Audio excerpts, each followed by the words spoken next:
According to the Hadiths, the Christian ruler of Abyssinia protected the followers of Muhammad who escaped alleged persecution at the hands of the pagan Arabs.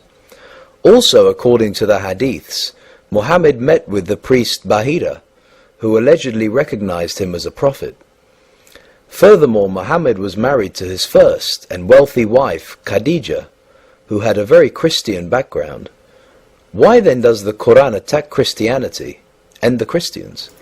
Muhammad's knowledge and understanding of Christianity was even more abysmal than that of his understanding of the Hebrew Bible, as we shall reveal. The words Christian and Christians appear 14 times in the Quran. In positive form 3 times, in negative form 7 times, in neutral mode 4 times. As we explain in our series numbers 6a and 6b, regarding the 2 periods of alleged revelations of the Quran, as well as in number 18, regarding the cases of abrogating and abrogated verses, at the beginning of Muhammad's so-called revelations in Mecca, he was conciliatory and accommodating towards both Christians and Jews. His attitude changed when he went to Medina and was rejected by both the Christians and the Jews as a prophet and as a messenger of Allah. It was during this period that he started attacking both the Christians and the Jews with an avalanche of ignorant and ignoramus hate-mongering and warmongering verses, as well as with acts of terror against them.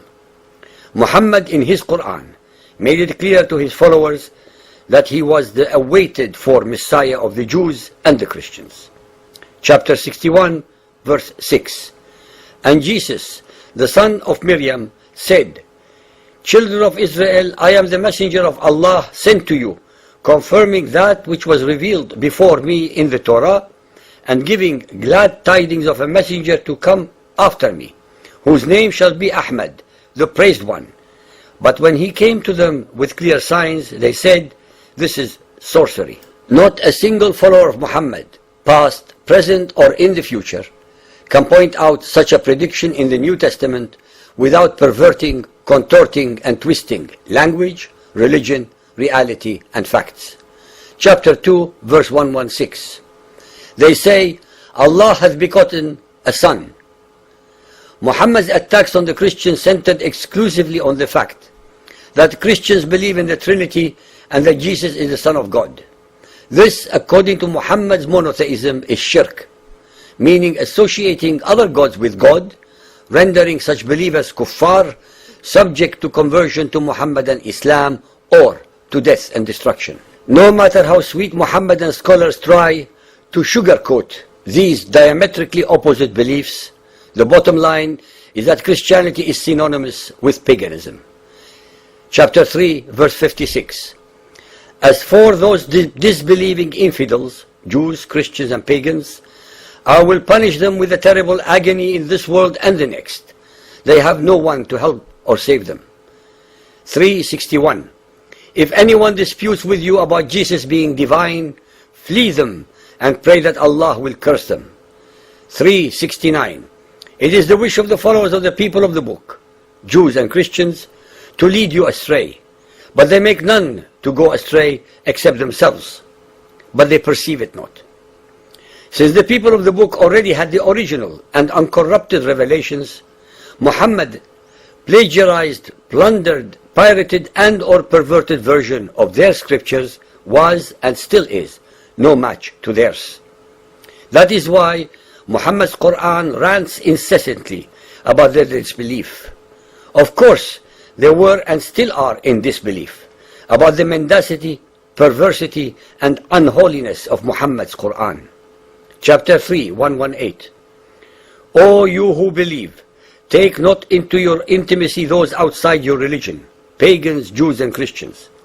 They will not fail to corrupt you. They only desire your ruin. Rank hatred has already appeared from their mouths.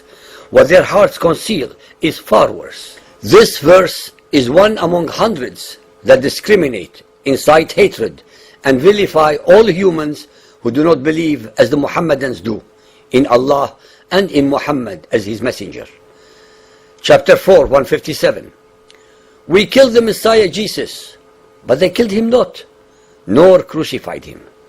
For surely they killed him not. With this single verse, the Quran obliterates the whole of Christian religion, because if Jesus did not die on the cross, then there would have been no resurrection from the dead.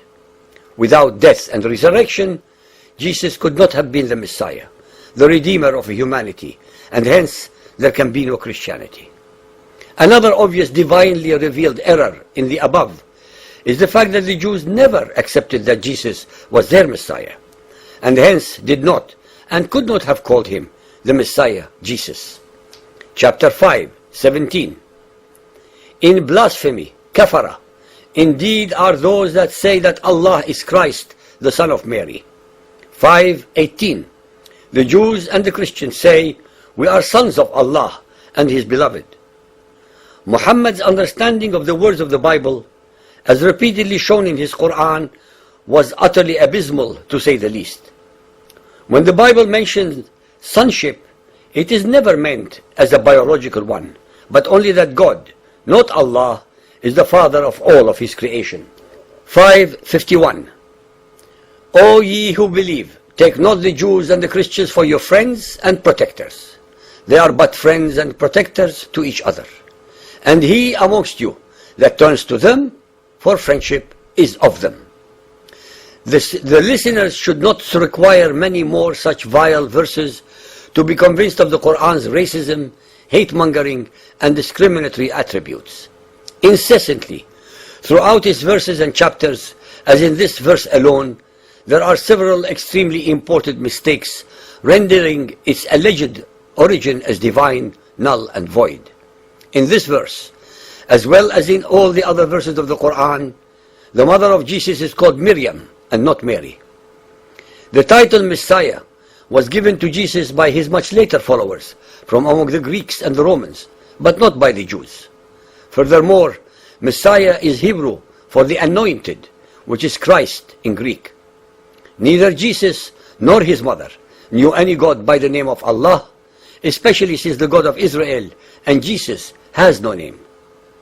It is thus, in summation, impossible that the angel Gabriel, who had 610 years earlier predicted the birth of Jesus as the Redeemer of humanity, could have revealed to Muhammad such lies, errors, inconsistencies, and mendacities.